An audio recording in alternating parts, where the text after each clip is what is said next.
What's up, Union men or Northmen, whatever you prefer? This is Steven with another episode of Ontology, and Ryan's here today on the line with me. We're going to be reviewing The Heroes by Joe Abercrombie. So, what's going on, Ryan? Not much. It's good to be back. It's good to talk about another Joe Abercrombie novel. Yeah, these ones are always something. I guess is the best way to put it. There's a lot that goes on in these books. Yeah, nothing really takes place quite like you'd expect, and it's definitely not your cliche fantasy novels. Yeah, so The Heroes is one of the standalone books after the original First Law trilogy. It ties in a lot with the original trilogy and a lot with the previous standalone, Buster of Cold. So you really need to read those ones first before you jump into this one. This is the fifth overall book in the First Law universe, and then there's another standalone, and there's some short stories, and then there's the beginning of another trilogy. So we're kind of like right smack dab in the middle of the First Law world here with this one.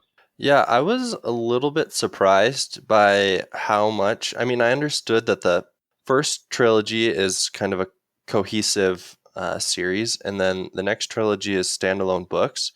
But I thought the stories wouldn't be connected at all. That was just my expectation going into it. And I was pretty surprised.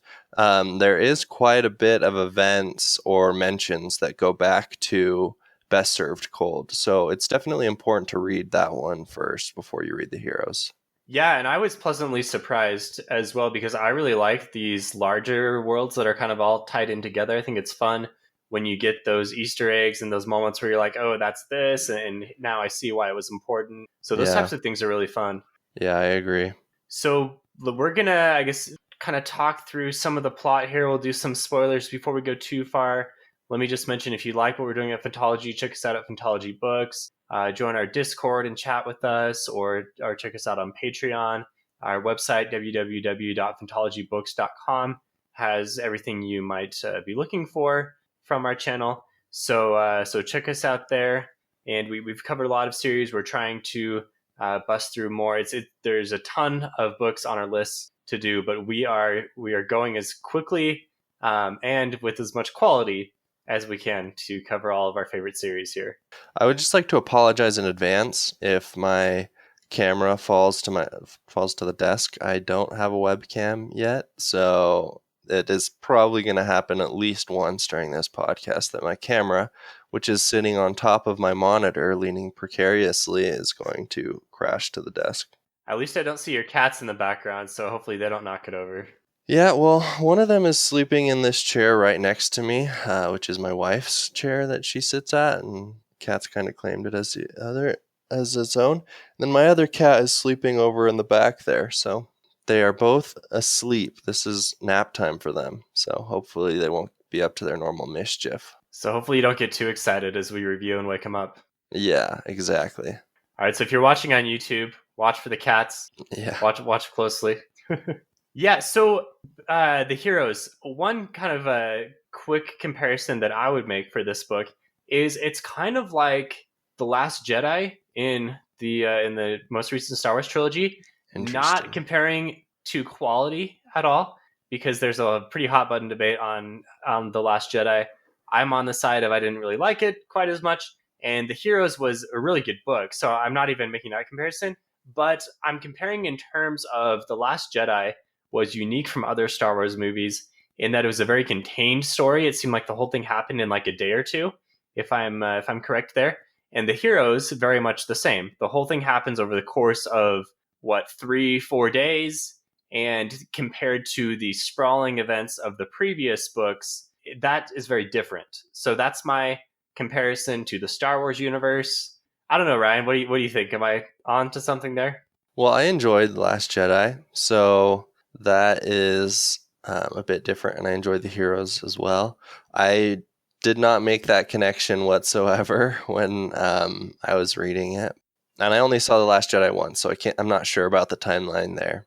So now I can't analyze your comparison very well there. So I guess, yeah, let us know on Discord what you think of that one. But it is worth mentioning, right, that the Heroes is over a shorter time period than what you might expect Yeah. from previous books. So that is very different. You do see some larger events with Bayaz being directly involved, but for the most part, this is a story about a self contained war. And one of the themes throughout is that war is pointless. What are we doing fighting each other? The whole thing basically happens. And then when you get to the end, you're like, what was the point of all of that? All these guys went back to the mud for pretty much nothing. And I think that's a pretty interesting theme. Isn't it Baez who says throughout the book that war is just a beginning to talking, something along those lines? I know he says something like war is great because it kind of weeds out some people and gets us down to the cream of the crop, and it advances my scheme. So Baez, yeah, he does not care about individual lives at all. And he's just trying to egg this war on for his own schemes. And he's an incredibly heartless guy. Yeah, and you can kind of see that with his interaction with other people, his blatant disregard for life, and even when the generals kind of want to stop the battles later on, he's just like, "No, I think we should keep on fighting." Yeah, he's a pretty good villain. We're doing a competition for top 3 villains right now in the month of June. So check out that. We're doing that on Twitter. So every day there will be another Twitter poll.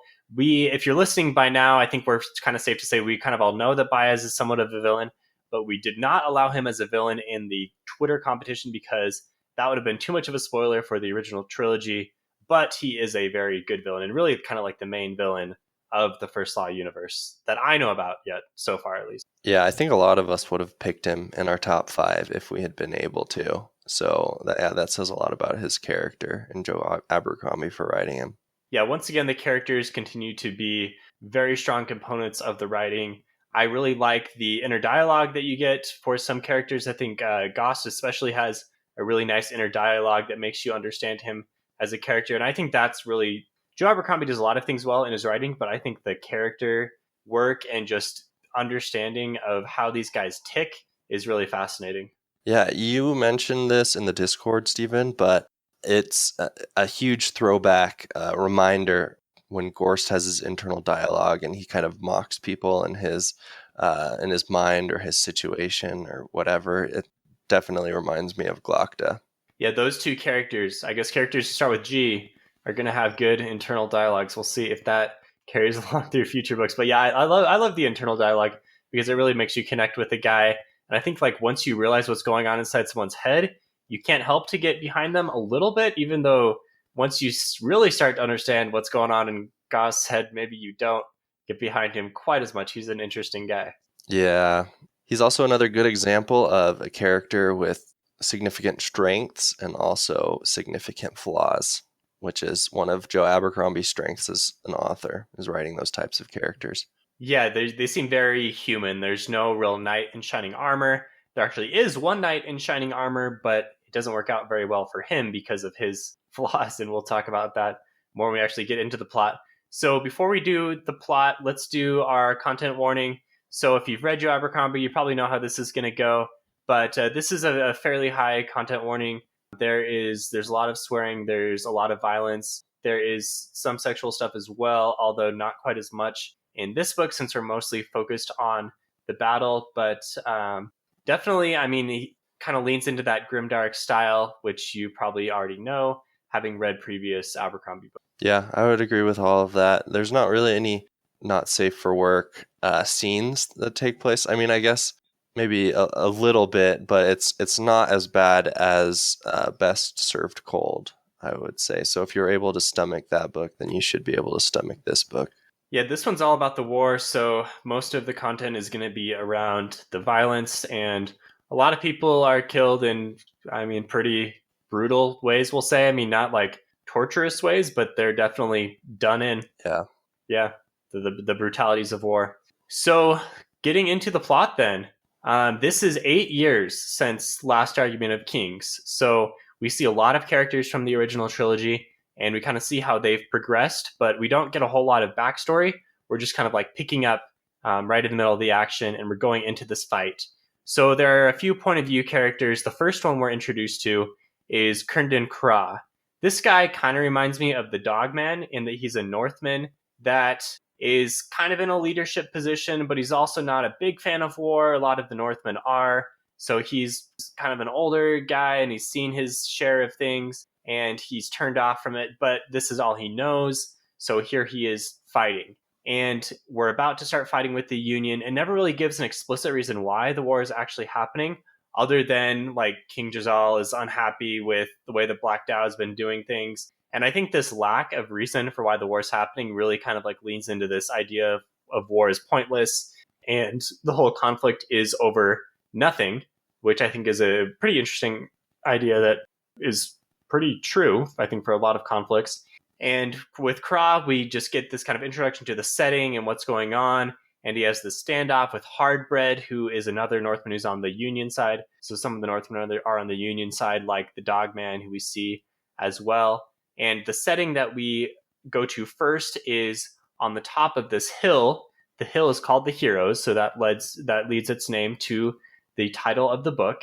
So these titular stones are the hero stones are just on top of this big hill. It's like a strategic point for the battle that we're going to see, and it's near this village called Osrung in this valley.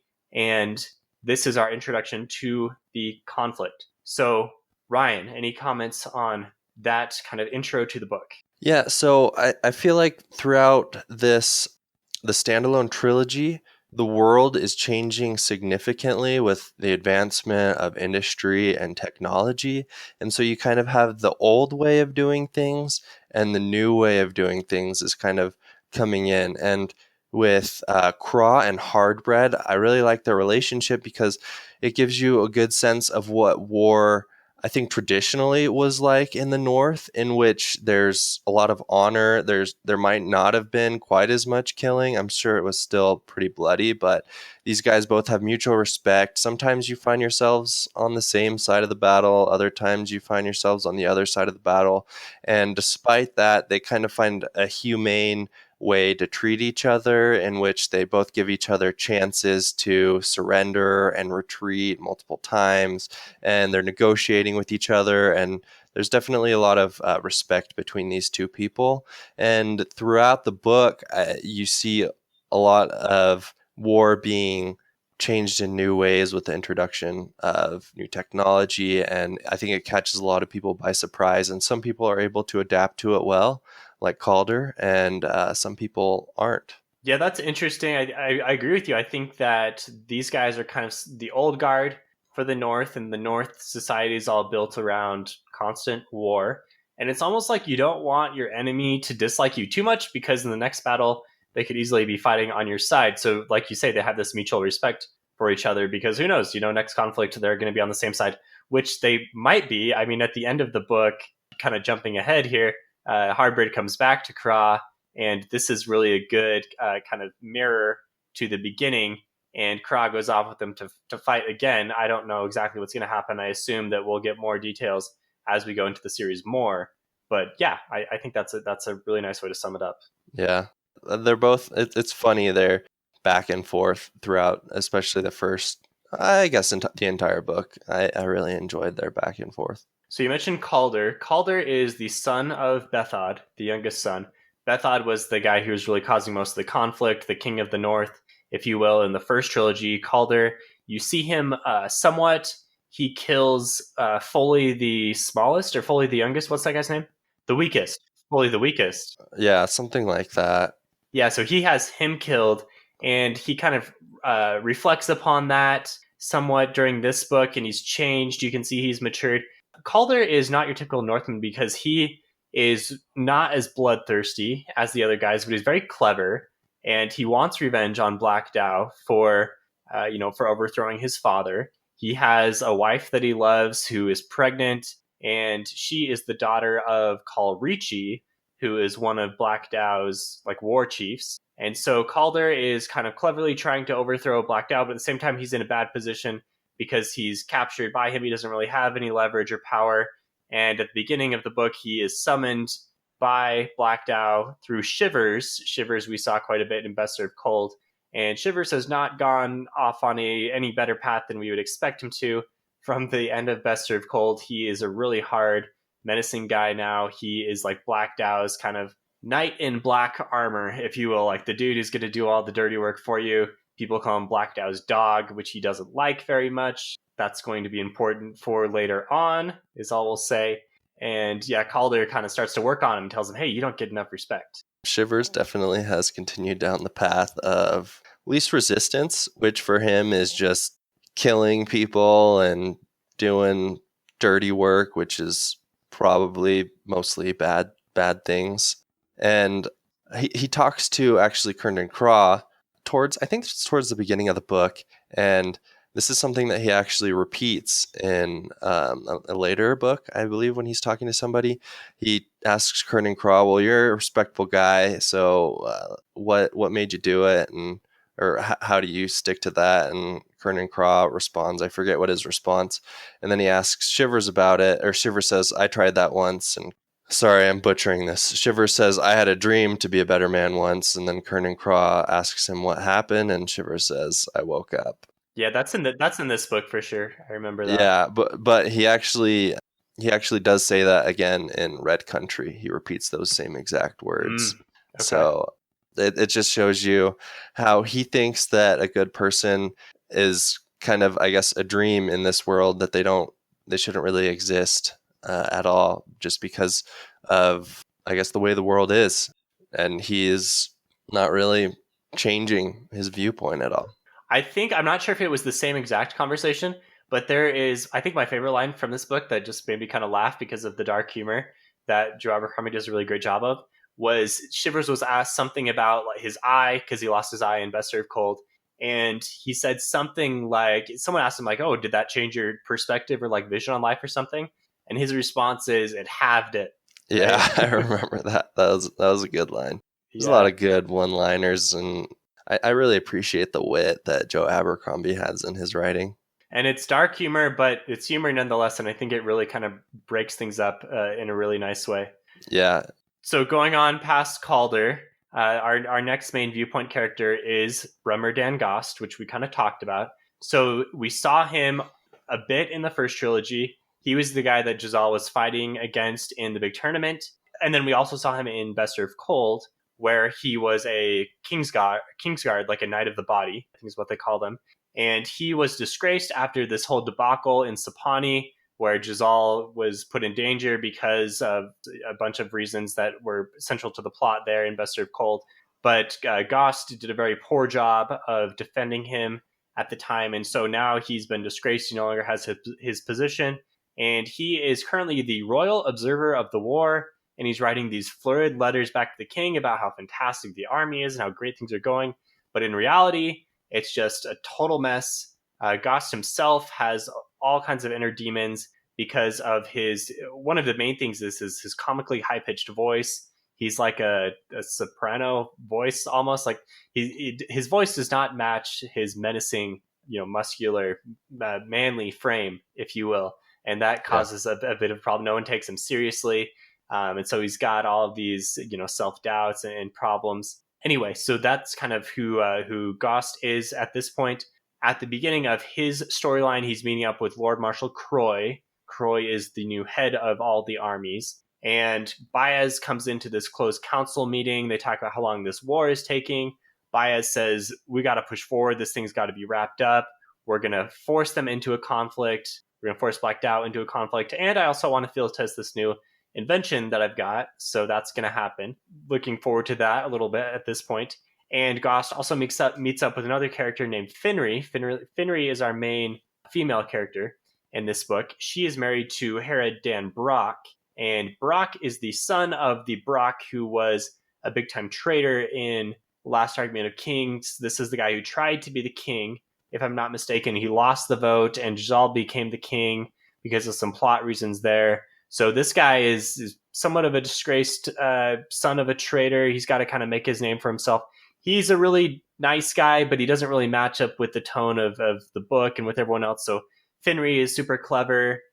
She kind of matches up with Calder most, to be honest. Is he who you were thinking of for the knight in shining armor? No, I was talking about Jarenhorn.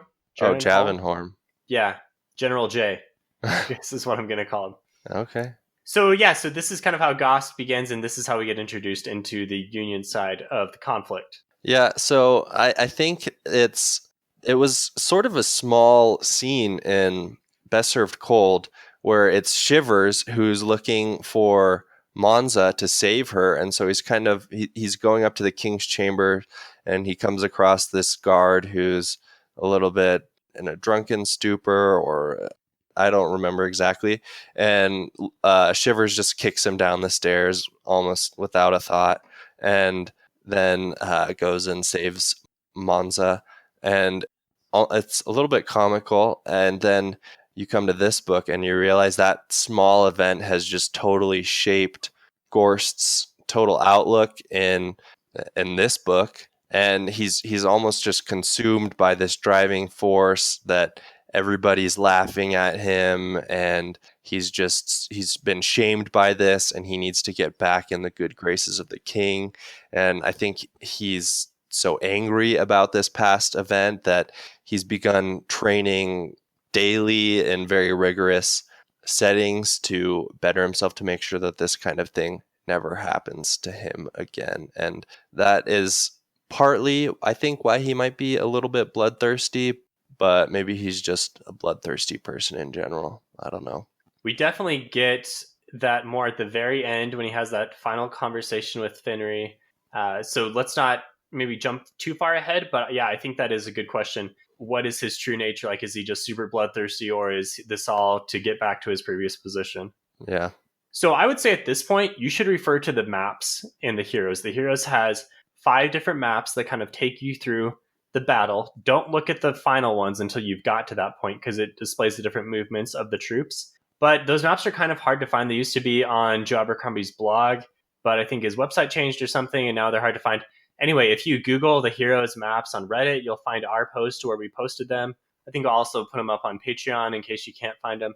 But those are really cool maps, and at this point, you want to know where things are. It'll really help you because it's happening on such a small scale, and they talk about the movements of going over different bridges and attacking different areas that the maps really help. Yeah, I actually didn't use the maps when I listened to it, but I was a little bit confused as to the troop movements. Yeah, I think you missed out. I think I kind of got wind that they existed about halfway through the book, and then it was nice to just see, visually what I was listening to. It's kind of hard when I'm like reading or listening to a book at work, doing something else to, I'll think in my mind, oh, I wonder what's going on here, but I'm doing something else. And then I forget about it later. So I don't really pull out a map and reference that single event. So that's maybe a small shortcoming to the way that I consume this content. I mean, I would guess it's hard to listen to books at work, period, right? Well, it depends on what you do. I Yeah, mean, fair enough. there are things I do at work that require a lot of thought and analysis, and so I can't listen. I'll just zone out of the book and zone into my work. But if it's a task that's pretty repetitive, which a lot of people might have in their jobs, I think it's fine. Yeah, audiobooks are great for that. Side note, sidetrack there. Yeah, sidetrack. But let's get back to the book here. So now, having got the Union side, we get the Northern side as they gear up for war. So Blackdow brings his chiefs in. His chiefs are Glamma Golden, Karam Ironhead, Rod Tenways, Scale, who is Calder's brother, and Calrici, who is Calder's father-in-law. And we have this menacing giant dude called Stranger Come Knocking, and he comes into the meeting as well. So Blackdow seems to be really well informed, and he seems pretty confident going into the battle. You see Shivers now is sent over to join up with Craw and his dozen. This is like the little band of people that Craw leads. A lot of them are kind of filler, cannon fodder type characters, except for Weirin, who is fun. He's got this giant sword, and he provides some comic relief. And we also get a few other side character point of views. So we've got a corporal named Tunny. He's getting some new recruits. He's kind of similar to Craw in that he's turned off for more, and he knows it's just like a necessary evil, and this is what he's doing with his life, and he's accepted that. But he's got a pretty dour attitude, and he's got some new recruits who are all like excited to go off to war, and he's like, "You guys are idiots." Anyway, they take off under Jalenhorm, which I think is how you say that general's name. Jalenhorm. Yes, and they go off to start fighting, and then you get this kind of mirror is Beck. Beck is a teenage boy who wants to prove his name. He's a Northman, and he signs up at this weapon drive thing that they're doing to get more recruits on the northern side. And he's going to sign up and get assigned under Craw. You'll get more of him later on. So we're gearing up for the battle. We're kind of going into things. And I really like all these different point of views. I especially like the Tunney and Beck mirror points of view. Yeah, Tunney is a bit more of a veteran who has become, I think, jaded with war, but has learned how to profit vastly off of it. And so that's kind of what he does. And whereas Beck is just a young recruit who has very lofty ideals as to how war will be and how to actually be a man. And so he's kind of acting his part. He wants to be a hero. And I think this is, from Beck's perspective, it tells, I think, one of the most important messages of this book, whether you want to believe it in real life or not. But the book is called The Heroes, which I think is a bit ironic because you have all of these so-called heroes. And as you learn a little bit more about each of them, you learn that none of them are really heroes at all. I think you kind of learn that along with Beck as he goes through his experiences in this book. Yeah, the Heroes is a great name. And like you said, very ironic because none of them are really heroes. And there's really no point to this fight at all. Yeah.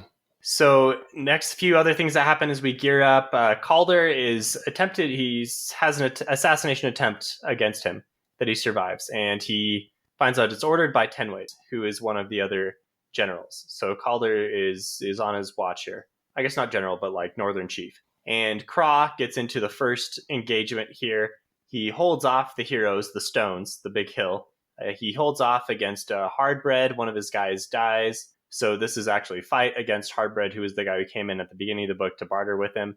And then you get a point of view from Gost, who is just incredibly dedicated to training, getting ready for the fight. You get a point of view from Finrey, who is hanging out with Elise Den Brent, who is the wife of one of the other like minor generals, maybe a lieutenant or something. Brent is one of actually Jazal's original friends from the very beginning of the Blade itself. So kind of nice to see all these like different crossover characters. And you get introduced to Governor Meade. Governor Meade is one of the three main generals under Croy. So you have Meade, you have Jalenhorm, and you have Miderick are the three Northern, or the three Union generals, rather. And Jalenhorm now brings his guys up against the heroes. Craw retreats because the Union's attacking force, and the Dozen is definitely not going to do anything about this.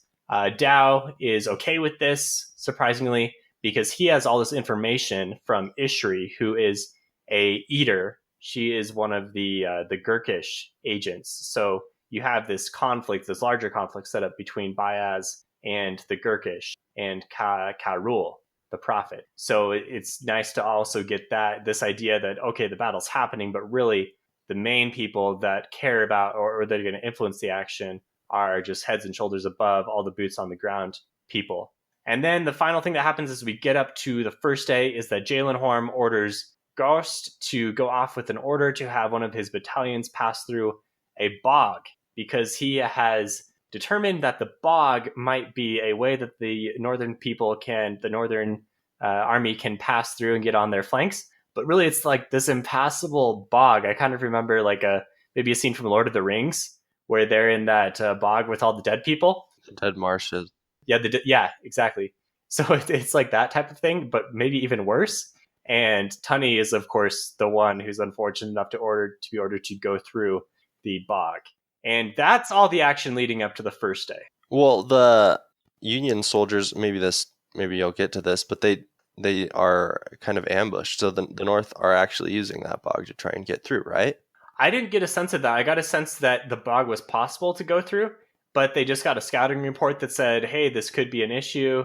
And so they went off to do it. The Union then gets across and they get trapped on the other side. But I don't remember the Northerners actually crossing through and doing anything. Okay. All right. Maybe I just misunderstood that part then. It is kind of funny that right as Tunney is about to get his cavalry back, like they get their horses and they're like, yeah, we're the cavalry crew. And then they're like, actually, no, you're going to walk through the bog. Yeah, that is a funny thing. That's maybe a reality of war, is that they're cavalry, but due to some sort of logistics error, they don't have their horses. So they're just walking around without their horses. And I think that's probably, I don't know. I've never been a soldier in a war, but I've read stories about how logistics can be a nightmare and soldiers don't get what they need, and just another reality of war, which is kind of funny, which is presented, I guess, in a comical way by Abercrombie here. Yeah, the Union is incredibly disorganized. Croy seems to be a competent commander, but his three generals underneath him all have severe shortcomings. It's very much a mirror of the first trilogy, where you had the same thing, a pretty competent commander and these generals underneath who are always going back and forth and bickering and having their own putting their own needs first. It's kind of funny because Croy was one of those people, and now he's matured and he's the commander of the entire force. Oh, he was in the first books, in the first Right. trilogy. He was one of the incompetent commanders. He was, so him and the other general, who I don't remember his name offhand. The other general was like all the pompous guy, and Croy was like the very much regimented type force, and these two just hated each other. Hmm. Okay. Yeah, I don't remember that. But yeah, Croy has now grown up to lead the entire force, and he's a pretty good commander, but Yeah. he's got a lot of issues to deal with, and he can't deal with all of them. Yeah. So the first day of fighting happens. The entirety of the book happens over 3 different days. The first day kicks off with an initial battle, kind of through the perspective of different casualties. This is probably my favorite chapter of the entire book, just because of the structure. So you get these points of view from all these minor characters, and then they all die after a couple Hmm. pages, or maybe not even that long for some of them. And then it picks up the point of view of whoever killed them. And then that person goes along, and then they die, and then it continues. Ultimately, up until Gost, who doesn't die, he pretty heroically actually defends his side, and he gets into a fight with Glamma Golden, who is one of the northern chiefs. So, Ryan, you remember this kind of structure, right? I don't think I've ever seen this structure of a chapter before, and I don't know if too many authors other than Joe Abercrombie could really pull it off. But I thought Yeah, it was brilliant. definitely. It's an awesome creative tool that he used here, and you can see how differently people react to the battle. Whereas some people are, hold the line. I'm gonna do my job. Other people are fleeing in terror, and then you finally get to Gorst, who, despite wanting to die, it doesn't die, which is in contrast to everybody else who, whatever their motivations, they didn't want to die and they ended up dying. Maybe that's why he's such a great soldier. He doesn't care if he dies or not. Could be. Or it could be his rigorous training. And Yeah, he spent his entire life training for this. but I agree. I think it's an awesome chapter. It also reminds me, I know there's a chapter in Last Argument of Kings where towards the end, it doesn't do this exactly, but it cuts from character to character.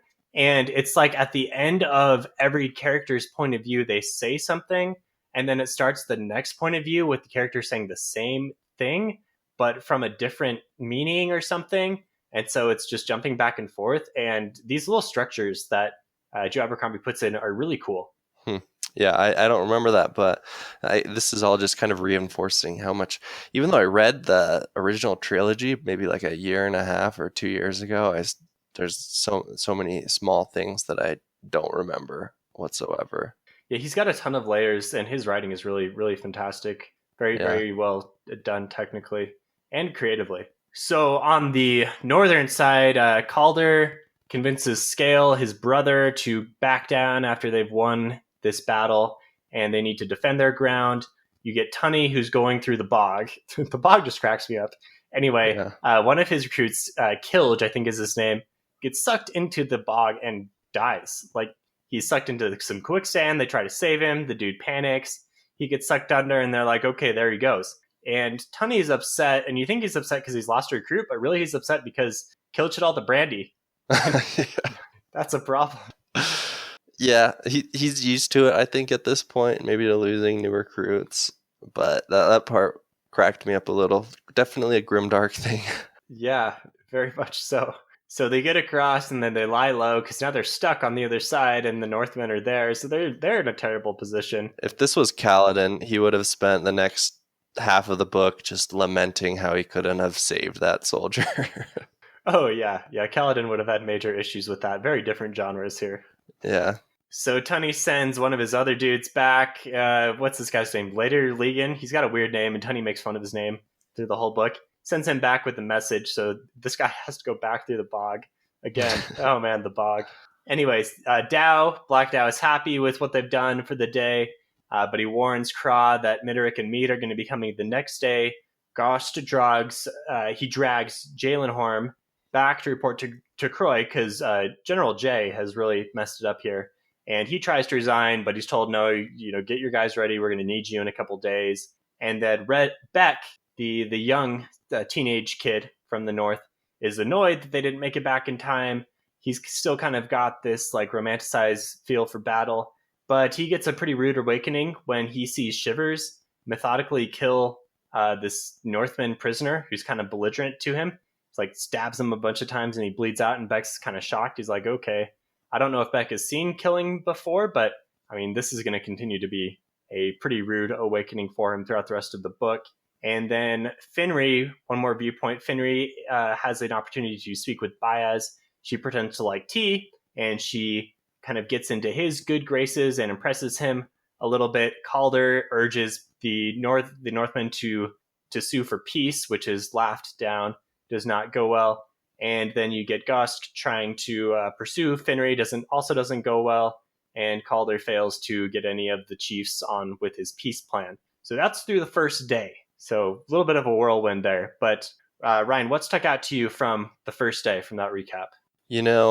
As funny as this may seem, when I finished the first half of the book, I remember looking at how far I'd gotten through the book and not really thinking that much had happened. But recapping it, you realize just all of the small events that take place in this one battle. Some authors finish a battle in a chapter, whereas in this single book, Joe Abercrombie is taking on just one single battle, and it's set up the actual events that take place, a lot of the strategy, and then the consequences from the results of the battle at the end of the book. And I think that's good to maybe deliver his message. I say his message, but this is really just the message that I interpreted from this series, is that a lot of war is pointless, and a lot of people who you might put up on a pedestal, they have their serious flaws one way or the other, and heroes aren't necessarily what you think they are. Which I kind of find to be pretty true to life. I mean, bad things happen to good people. People die for really, hard to explain reasons, and life is very much imperfect. And while Grimdark kind of takes that to the next level by being hyper realistic, I connected with a lot of these themes where it seemed to ring true for the events that I see in the world. Yeah. I mean, maybe that was more of an overarching perspective, I guess, at least from the first half of the book, rather than single events. I think I've talked about most of the events as they've happened. So going into day 2, so Kra wakes up to find one of his soldiers, one of his dozen, has died. Unfortunately, Finri wakes up to her foolish husband, who she's trying her best to help out. Tunny wakes up to a idiotic team of kids who is trying to make a fire in the midst of being surrounded by the Northmen. And Calder wakes up to Scale telling him he's going to have to fight. So our different points of view are all kind of like mirrored as the day is starting. And Beck becomes stuck in a house in Osrung, which is the village that they're protecting. It's like a large village, small city type place. This is going to be bad for him because Mead is ignoring Finri's concern of committing too hard, and the armies are all going to kind of converge at Osrung. So the regiment that Mead is leading, that Finri is a part of, is surprised by the stranger come knocking guys, the giant guys that are coming out of the forest unexpectedly. They kind of take them from behind, and while that's happening, Gost is watching Midoric fail to take the bridge, and you have Bayaz, who brings out his cannons finally. I think he calls them like death tubes, something like that. Yeah, something along those lines. So he blows up these cannons, which inflict a lot of damage, but it's also mostly friendly fire. Mm-hmm. One notable death is that Dao's second, Splitfoot, gets his head lopped off by a cannon blast. But friendly fire is definitely something that happens quite a bit in this book. And sometimes it's completely indiscriminate. Like Gost is getting into a battle rage and he's just killing people, and he's like, oh, is that guy Union? I don't know. Yeah, super bloodthirsty. What do you think of the cannons? I thought that was kind of an interesting moment. Yeah, I mean, it took me a little bit to realize what they were. You're like, what is this thing that Bayaz is up to? Is this some sort of magic that will appear or some like play a role in this battle? But I caught on. I guess after that, you catch on pretty quickly once you learn like they're loading in a huge metal ball and there's like a huge explosion. But yeah, it certainly helps the Union. I think they helps them take that bridge that they were struggling against, but then the cannon also explodes and kills a bunch of people around it, including some of the engineers that were working on it. And Bayaz could not care. Yeah, Bayaz could not care less. I always get that mixed up. Is it he couldn't care less or he could care less? But it's he couldn't care less, right? He could not care less. Right. He was at the maximum capacity for not caring. Is Yes. what you're saying. That's what I'm trying to say, yeah. Yes, that is definitely true. So Finri is taken prisoner by Stranger Come Knocking, the big giant dude, along with Elise Dan Brint. This is one of the darker moments because Elise is basically taken to, her fate, which is not going to be good amongst these savage giants. Finri is released to Dao because Dao wants to, he actually does want to sue for peace. So at least that's what he tells Finri. And Finri leads off a bunch of prisoners back to her father Croy with this message of peace. We'll see how that's going to go. This was a little surprising, actually, at this point. So along in this attack, General Meade was killed as well. So one general down, 2 to go for on the Union side. So then Finri comes to her father, to Croy, and finds Bayaz with him. So this is why the peace talk doesn't work. Because even though Croy might have been able to accept Dao's terms, Bayaz is like, no way, we're doing this, we're fighting. Because Bayaz reasons he needs to do the battle. Yeah, he's just like, let's just see where it goes. One more day. That's it. Right. He acts like it's no big deal. He could not care less once again. Finri does continue to impress him. She's trying to get her husband, Hal Dan Brock, to become the new governor of England now that Meade is no more. And it seems like this might actually work out well for Finri at this point, although we don't have any solid answers. Let's go over to Beck. So Beck is trapped in Osrung in the midst of all this fighting. The Union is taking the city, and he is stuck in a house. He's terrified. He's locked up, and eventually he gets his nerve up and he jumps out because he thinks the Union are in his house about to fight him, and he kills a dude, but he realizes that it's actually his buddy Reft. Reft has actually killed several Union and is the real hero, but Beck jumps out of the closet that he's been hiding in, kills his friend by mistake. He survives the battle. He's picked up by his northern friends, and they're like, wow, you killed all these guys because to see the bodies. Beck is so shocked he can't even say anything. He earns himself a name through all this action, so now he's Red Beck. He's a named man of the North, and he's totally drenched in his friend's blood. And this is another kind of sad reality of the heroes, and this idea that, oh, Beck's a hero, but in reality, he hasn't done anything heroic. All he's done is like try to survive, and through this terrible mistake, he has become a named man and killed his ally. So this is another really strong moment for this theme, right? I think at this point, Beck has had the rudest of awakenings as to what war is, and he's not only horrified with it, but kind of been praised for his actions, which weren't his actual actions. And now he's, paraded along by the Northmen as a named man. He's the next best thing, and it's, I guess Beck is just kind of suffering inside from this point on. Yeah, you feel bad for him. You feel bad for a lot of people in this book, but Beck especially. Yeah. So he gets appointed to join in with Kraw's group. Kraw is now Black Dow's second because Splitfoot died from the cannon fire. So Kraw reluctantly accepts it because he really doesn't have a choice. When Black Dow wants you to do something, you pretty much do it. And his dozen is left over to his second in command, Wonderful. Funny name as well. And so that's kind of the new dozen underneath her. So later that night, kind of after the battle, has the fighting's been done for the second day. So Calder gets into a fight with Tenways. Craw is kind of trying to keep the peace. Calder is in this kind of precarious position because he suggests that Craw should kill Black Dow now that he's close to him. And they have a relationship since their early days. I think Craw was a part of Calder's childhood. But Calder has so much, or Craw has so much honor that he can't do this, first of all. He can't kill Black Dow. And he also can't let this go without telling Black Dow that Calder's trying to kill him. But what he can do is say, I'll give you a day to run away. And so we're going to see how this ends up. We like both these characters. We don't, I mean, we kind of like Black Dow too. We don't like Black Dow necessarily because we think that he's killed Logan Ninefingers, even though Logan Ninefingers' fate is still really, was not resolved at the end of the first trilogy.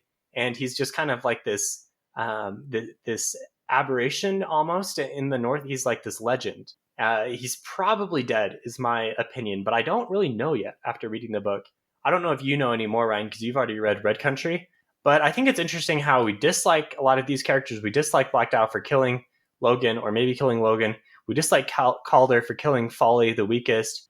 Craw we pretty much like, but we also like them for other reasons. So they all have their positive and negatives here, these Northmen. Yeah, I'm glad you brought up Black Dow, and I think pretty much most characters in this book aren't what you expect them to be. And Black Dow is known for being very bloodthirsty, fierce person who doesn't really have any apprehension killing people or women or children. And this book sort of paints him in a more sympathetic light, whereas even though you learn at the beginning of the book, he was sort of scheming against Black Dow, trying to become king, and Black Dow, rather than just killing him, basically puts him under house arrest with his wife. And then he lets him go later on, and then he lets Finrey go and actually tries to sue for peace. The whole time I'm reading this and I'm thinking, this isn't like Black Dow. He's got something going on, but I guess I'll wait to finish my thought on Black Dow until we get to the end of the book. But he's a little bit more of a sympathetic character than I expected. Yeah, he actually seems to be a pretty decent king of the Northmen. Yeah. So the one other piece of action that happens in the second day, maybe rewind a little bit into Calder's storyline. So Calder and Scale, his brother, get into this fight that's primarily against Goss's group. So I think this is General Miderick at this point. It must be because Jalenhorn is out of the action in the second day. So Scale gets into a bit of a pickle, and they're fighting on the bridge against Miderick's people. And then Garst comes in, and he kind of turns the tide of the fighting, and he kills Scale, or so we believe. He knocks off one of his arms, and then kind of the press of battle leads everyone away. And so the Union is triumphant on the second day in this portion of the fighting, and Calder is very upset because he had been starting to build up this relationship with Scale a little bit. They've kind of got a love-hate thing. Scale is just kind of a dumb goof, to steal our First Law subreddit moderators' words for Scale. But they have a nice brother relationship, even though they're nothing alike. They seem to have some genuine affection for each other, and now Scale is dead, and Calder is upset because he feels that Tenways did not do his part in the fight. So this is the second half. Did you think Scale was dead, by the way? I thought he was. Yeah, I definitely thought he was dead. But some of the important repercussions, at least from this battle, is that I think Calder is putting the blame on Tenways a little bit because he himself didn't go to the aid of Scale, which he receives that note which informs them of a flanking maneuver. So he kind of has an excuse not to go. But he sort of hesitated when a typical Northman would, I guess, boldly go to the aid of their allies. And so I think he blames himself a little bit for that, as well as now he's the chief of a lot of Scale's old men, and he isn't really worthy of their respect. Yeah, Calder definitely kind of messes it up. That's a good point. I think he is blaming Tenways for his own issues here because he's hesitating, and As we know, he who hesitates is lost. I think that's a quote from, what is that from? I think it's from Series of Unfortunate Events. That's a deep cut. Anyway, Oh, let's go to day 3. So let's talk through this kind of in terms of character point of views. So sticking up with Calder. So Calder, in the middle of the night of day 2, has gone and stolen the Union standard, so the flag, right? Which is hmm an issue for Midoric's group. Midoric really likes cavalry, and so in order to get back at the pesky Northmen, Midoric is going to order a cavalry charge ASAP. Even though there's bad light and the morning is just dawning and people are telling him not to do it, we're going to do it. So we charge our cavalry through. But obviously, Calder is smarter than that, and he's dug a bunch of trenches around, and all the horses fall, and the Northmen win this skirmish. This is going to go solidly on the north side. We should have like a scoreboard for North versus Union. They, yeah. they, they each have their moments, but this is a Northman victory here. And Calder's actually saved in this battle by Tenways, who sends his men to help out in this fighting. So Tenways were a little unsure exactly what's going on here, because it seems like this would have been a good chance for Tenways to let Calder die if that was really what he wanted to have happen. So later that day, with Calder's point of view, so at this point we've negotiated the peace. There's some other fighting that has to happen first, but from Calder's point of view, the next thing that has happened is the peace is negotiated, and the North is sitting around, and a fight breaks out between Calder and Dow, and finally Calder is going to take his brother Scales' approach, and he challenges Dow to a duel because he's tired of pretending that he's not angry at Dow. And this seems like a way bad move, right? Well, Craw tells Dow that Calder asked him to kill him. Yeah, that's how the fight starts, right?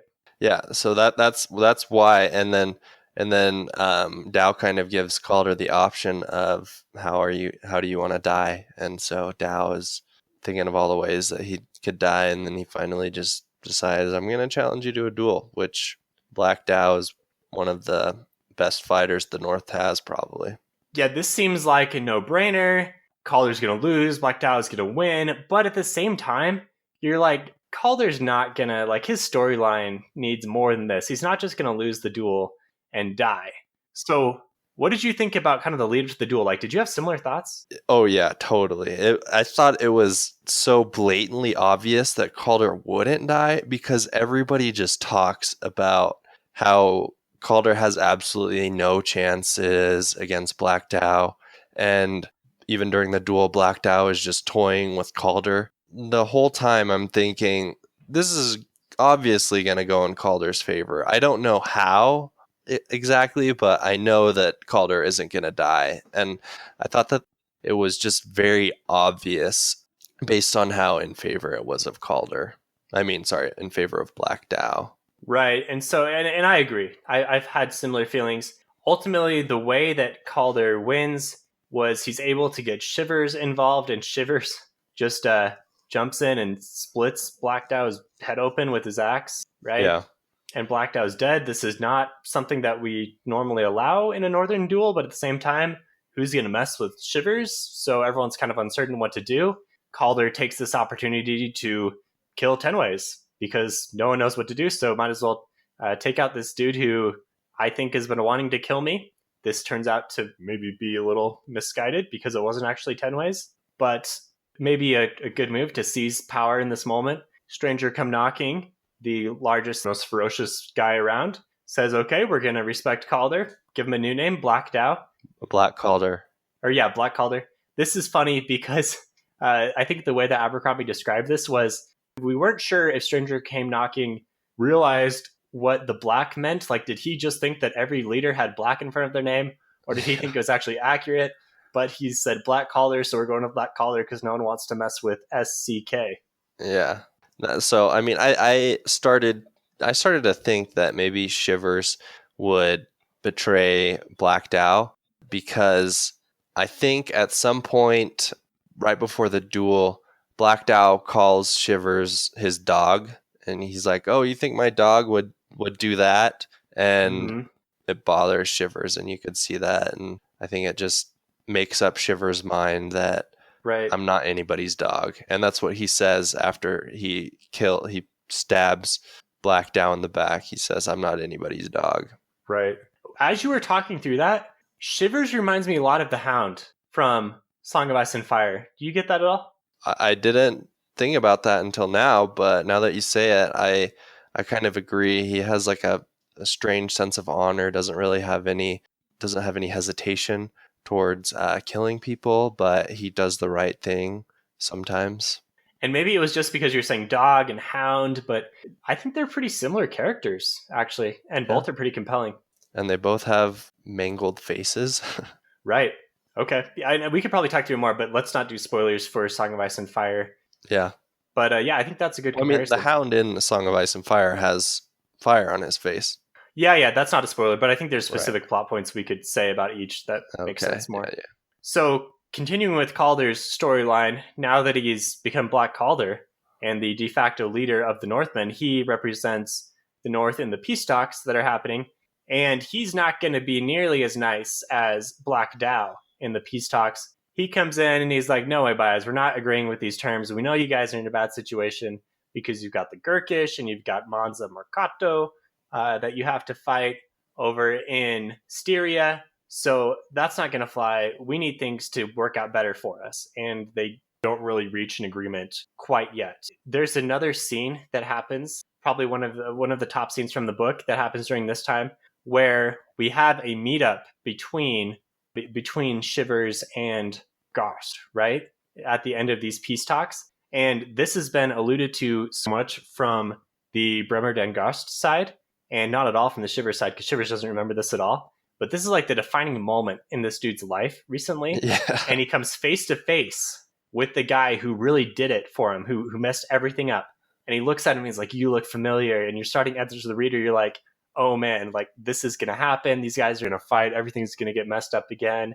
And I think Shivers actually realizes who he is, right? Towards the end. At first he doesn't realize, and he's like, "Oh yeah, this is the dude that I pushed down the stairs in Sapani." And he just denies it because he's like, "Whatever, I don't care about you." Yeah. He's like, it's not really worth fighting this guy. Yeah. What does he say at the end? He says, Cardotti's never heard of it or something like that. Yeah. Just kind of like, not any way how you thought that would go down. After all of the thought that Gorst put into this event and Shivers being in this book, I just figured there was going to be some sort of epic showdown between these two guys who are they're just super bloodthirsty, fierce people. I've been saying that a lot, bloodthirsty and fierce. But anyways, and then at the end, you finally think that this duel is coming, this fight to the death, and Shivers just diffuses it in one sentence and walks away, and Gorst is kind of left like stunned. Yeah, there are a lot of things that Abercrombie really builds up throughout this book. I think the Shivers killing Black Dow because of the dog thing was really hinted out throughout the book and had a really nice payoff. I was fine with this not turning into anything because I think it is a payoff in a different way because it really defines these characters. Yeah, I agree. I mean, I didn't think either of them would have died in this book, and so I guess this is just kind of one way for that to happen. So the peace talks are over for now. We're not really sure exactly what's going to happen. That night, Calder gets kind of tricked into meeting up with Bayaz, and he gets into this bizarre conversation with Bayaz and Yoru Sulfur, who is Bayaz's assistant type guy, his assistant mage. And they're just sitting there dining in the midst of these pits filled with bodies. And Calder is terrified because this is just this bizarre situation, and Bayaz holds all of the power. And Bayaz makes it very clear that he's tired of these threats from Calder, and Calder is going to accept the union's terms, or else. No more of this nonsense, Calder. I'm the one in charge. Knock it off.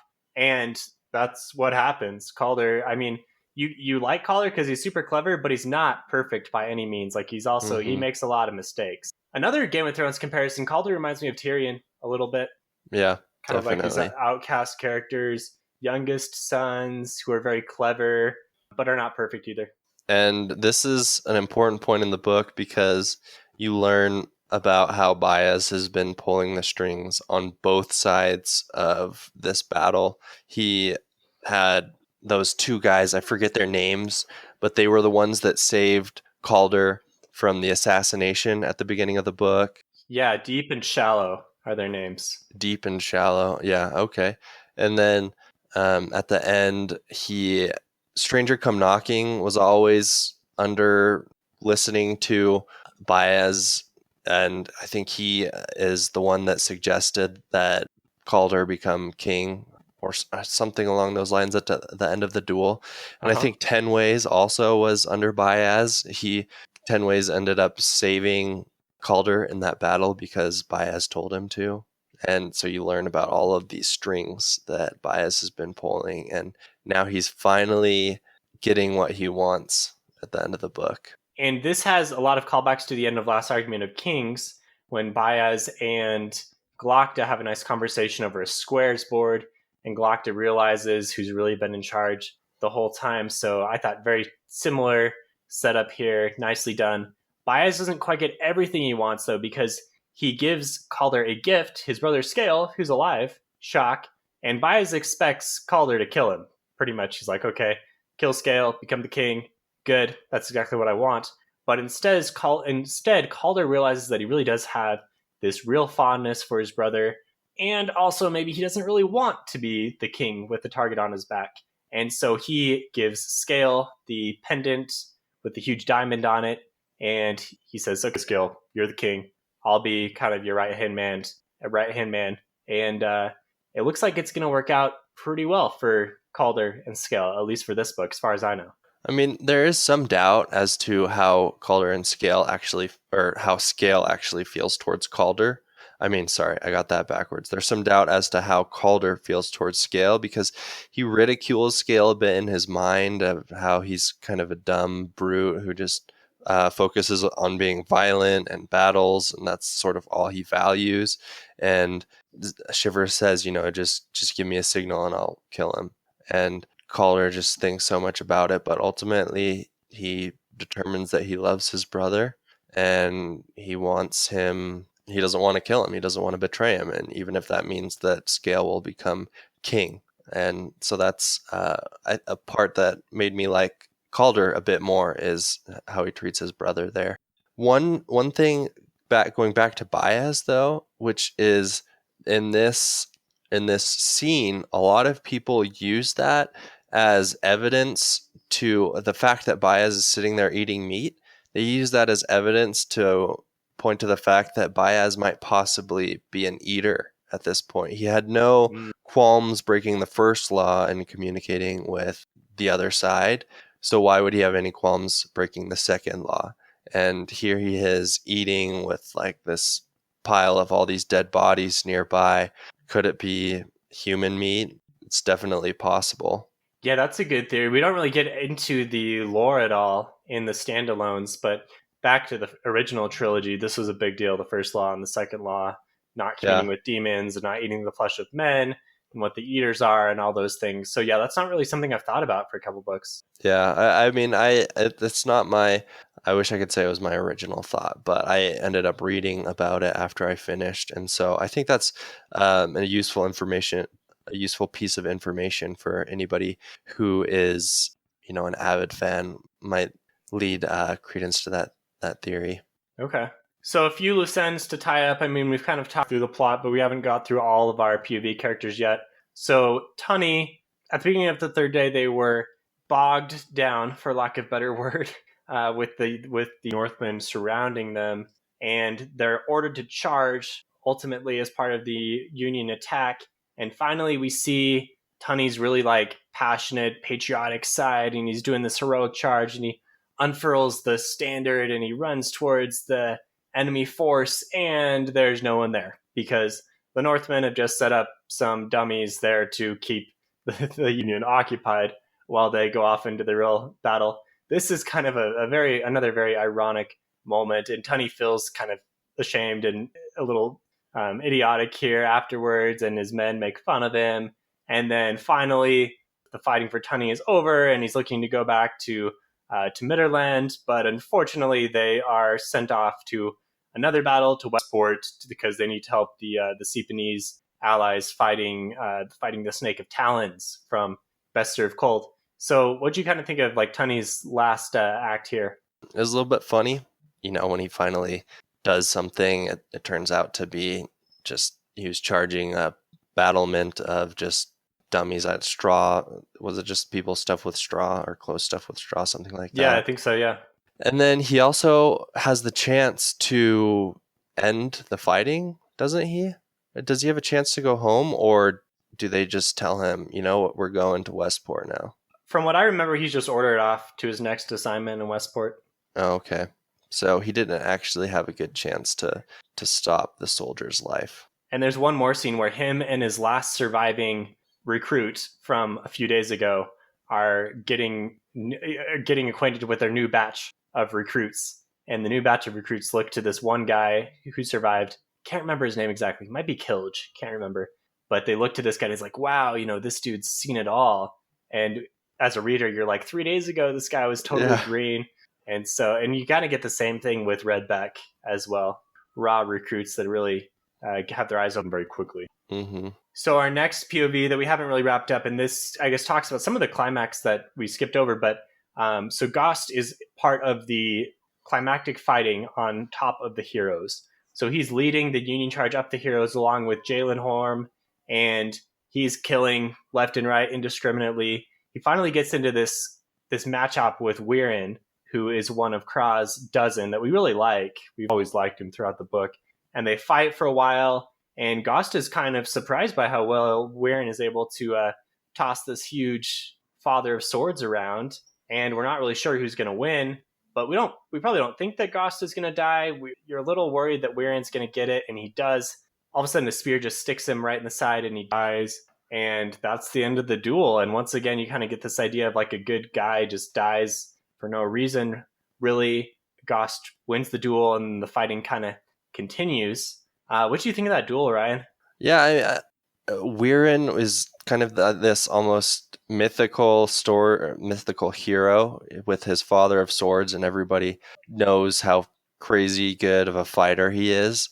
And maybe he's the closest thing you get to a hero in this book, and he does not get a heroic death, that's for sure. He just dies from a spear to the side. It's a slow death, and ultimately he's buried on top of the heroes along with his sword. Traditionally, the sword had been passed along, but he's like, the sword is a curse. We're going to bury it. Seems like he's one of the old guard that really kind of gets, he gets the terrible nature of war. And one thing that I really liked about Weirin's ending is that for most of the book, he's always using this excuse or joking about how he had his fate told to him by a witch who told him the day and place that he would die, and it's not today. So he would always tell people or imply, if I'm not going to die, then you're going to be the one who dies. And at the end, he's like, that witch lied to me because that wasn't what she told him. So it's just another funny moment, So the assault is halted here by the Union because there's all these explosions that happen in Osrung. There's these plumes of smoke that are coming over the Union ranks. They're forced back. This is Ishri's doing. We're not sure if it was because of a bunch of like Gurkish explosives that we've seen in previous book, or if it was her magic. That's kind of unresolved. It's kind of a mirror to Bayaz's cannons as well, both sides of the main rivalry. And finally, with Gost, he goes back and he meets up with Finri, and they're looking for Finri's wife. They're looking for Finri's husband, Haldan Brock. And Gost finds him, and there is this really dark moment where he has the ability to kill Hal and make it look like he had just died. And then it would work out great for him because then Finri would be his for the taking, right? Which is what he's always really passionately desired. And he's legitimately about to kill Hal, this wounded, unconscious dude. And then Finri sees him at the last moment, and he plays it off as if he's saving his life. So I, throughout the book, was kind of like on Team Gost a little bit. Like, I liked his inner dialogue. He seemed like a pretty pitiable character who had a good storyline. And then towards the end, he gets way dark, and you're like, okay, this guy's a little too messed up. Yeah, that scene, you kind of get a sense of how his values, I guess, how he's willing to kill a man just to get, I guess, try and get in the good graces of this woman. And so you certainly lose a lot of the sense of respect or desire for him to do well, I think, at the end of the book. Yeah, it's a total King David move, right? Yeah, I didn't think about that, but yeah, Yeah, yeah. definitely is. I wonder if that inspired this storyline at all. But yeah, it's total David and Bathsheba move there. So Gost's storyline, we're pretty much wrapped up here. We get Gost being reinstated as a Knight of the Body, which is what he's always wanted. But it's not quite enough. He still wants Finnery, so he goes to Finnery and he admits out that he admits to her that he loves her and that he should be the man for her. And also starts like babbling on about war and how he's never really been comfortable anywhere except for fighting. And this is not going to work out because Finnery is not accepting it. She says that she just calls him a monster, says that he loves fighting way too much. He's bloodthirsty, says that there's ways that he could have got into society in different ways other than indiscriminately killing. And pretty tragic end to the book for Gost in that he got everything that he wanted except for Finnery, obviously. But, he got to be back to his old position. But at the end, he's just unhappy and he's very much doubting what he's even doing in life. Well, he tries to play the pity card with Finnery.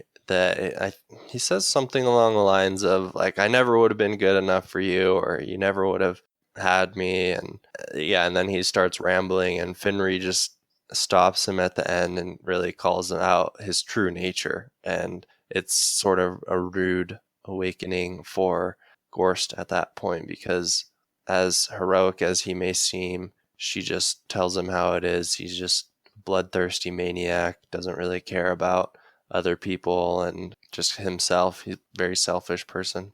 Finnery's a great character. She's kind of the Union foil to Calder on the other side. Very clever, not exactly perfect, but the book also ends up well for her with her husband getting the position of governor of Angland, which is what she was petitioning Bayaz for. So she's been clever enough to get the attention and favor of the first of the Magi, which is not something that many get. Her father, Croy, resigns because Bayaz is unhappy with him, but I mean, that seems to be the best for him as well. You got to get out of the Union Army at all costs. It's a terrible place to be.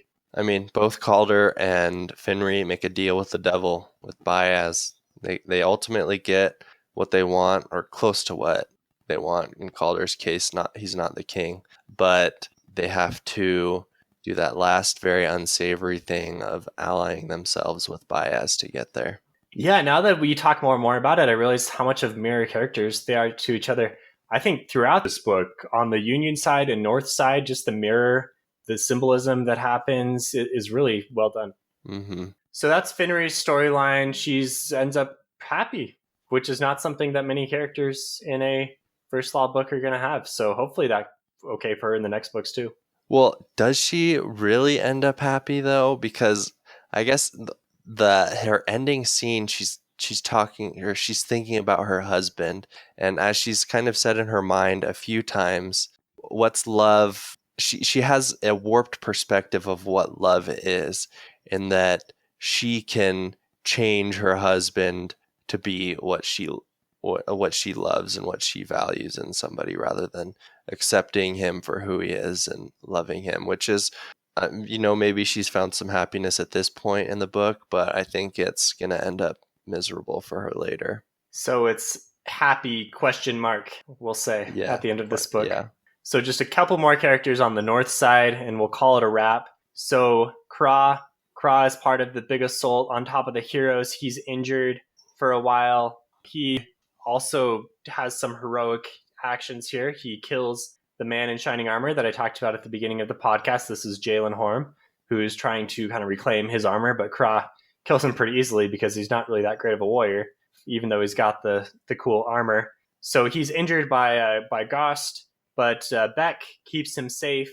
So Beck also kind of has some real heroic moments here, and he sees Weirin die in his arms, and at this point, he's pretty much done with fighting. He's like, enough already. He resigns from Dao's second in command, and he wants to retire. He's kind of thought about retiring through the whole book, and so he retires, and he goes to become a woodworker, a carpenter.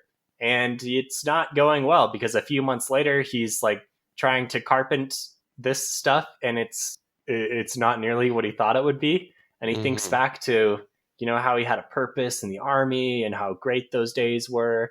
And just a few months removed, you can see once again the lore of battle comes back, and the beauty of it, and your mind is like, oh, that was so much better than it really is.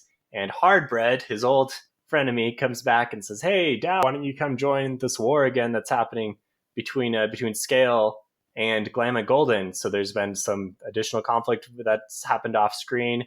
I guess Golden killed Calrici, but it really seems like maybe Calder might have set that up, because Calrici was the one that really wanted Calder dead. Anyway, this is all in the background. I'm assuming we'll get more of this maybe in Red Country or the next trilogy.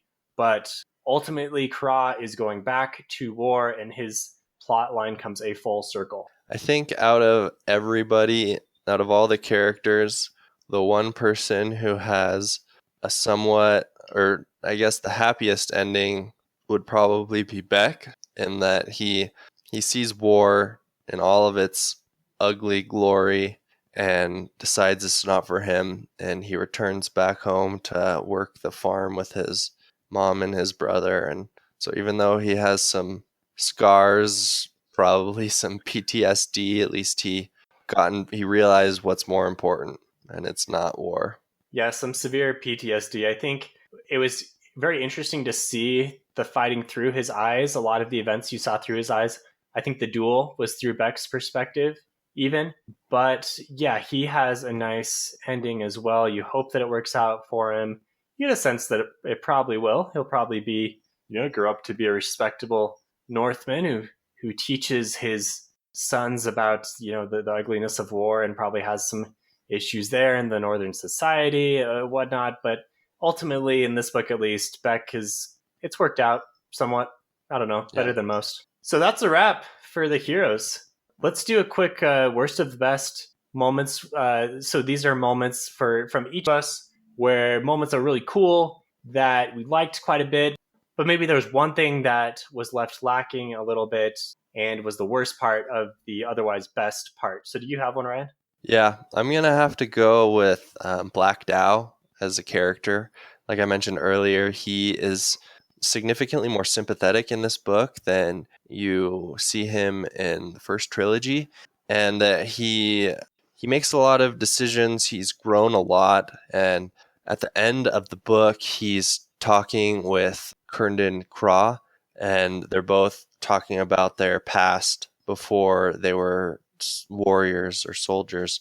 And Craw mentions how he is a carpenter, and Black Dow mentions that he was a potter. And I think he says something along the lines of pretty much everybody has a point where they get tired of battle. And then he goes and dies. And I think he had some potential for more growth. And I was interested in seeing where Black Dow might have gone after that. But in true Grimdark fashion, we will never see that. That's a good moment. I know Black Dow is a pretty popular character in the fandom, and yeah, maybe he could have gone a little bit further, but ultimately he was snuffed out. Mm-hmm. So my moment is the cannons, the death tubes, I think is what we call them. So I just wanted more here. And I feel like this fits into the story and was fine for, the narrative. But as a reader, I was hoping for more, because at the beginning, you get hints of, oh, Bayaz has got this new thing. He's got this new magic. And I'm thinking, ooh, cool, magic, right? New thing coming into the storyline. This is going to be really cool. This is going to be a central plot element. It's going to maybe like turn the tides of the battle in a cool way. I guess I'm thinking more of like, this is what would happen in a Sanderson book. You get a hint Yeah. at the beginning, and then later on, you're like, oh my gosh, this is the thing. And so I was thinking this would be the thing, and it wasn't the thing. It was just like a small moment that happened in the middle of the book where you see the cannons unveiled and they blow up, and that was it. So it fits into what the heroes is, but I, as a reader, was maybe hoping for a little bit more and didn't get it. So it's the worst of the best from my perspective, but I think it does fit into the. Well, you may or may not see cannons further on down the road.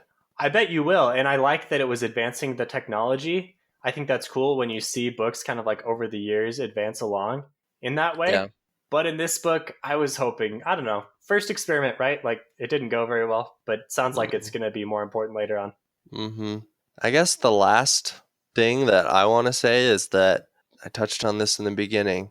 This book is titled The Heroes, and pretty much every single person who you think might be a hero in this book ends up one way or the other not dying or dying in a unheroic way or showing significant flaws that would not be in your ideological hero. You wouldn't have those flaws. And so the only real heroes we see in the books are those statues that are on the hill. Yeah, I think in that way it really is very cool. Just the symbolism that Abercrombie weaves in. I will say I thought there were some heroic moments, individual moments of heroism that happened, but then, like you say, you do see significant shortcomings in those characters as well. So the question Yeah. is, what is a hero really? And I don't know if Abercrombie really answers that in the book. I guess my answer is that a hero is someone who's just trying to do their best and despite shortcomings Mm-hmm. has moments of courage and heroism. Yeah. All right, so that's a wrap for the heroes. Thanks for listening. If you like our channel, check us out at Phantology Books. www.phantologybooks.com is our website with all of our links and whatnot. We've covered a lot of different series, so check that out. And if you like what we're doing, join our Discord and chat with us. Tell us what we did wrong. Tell us what you like. Tell us what series you'd like for us to cover. And check us out on Patreon, where we have a few bonuses. So thanks, Ryan. Your camera didn't fall over once. Fantastic work. That is true. It was a lucky day. All right, see you later. Have a good one.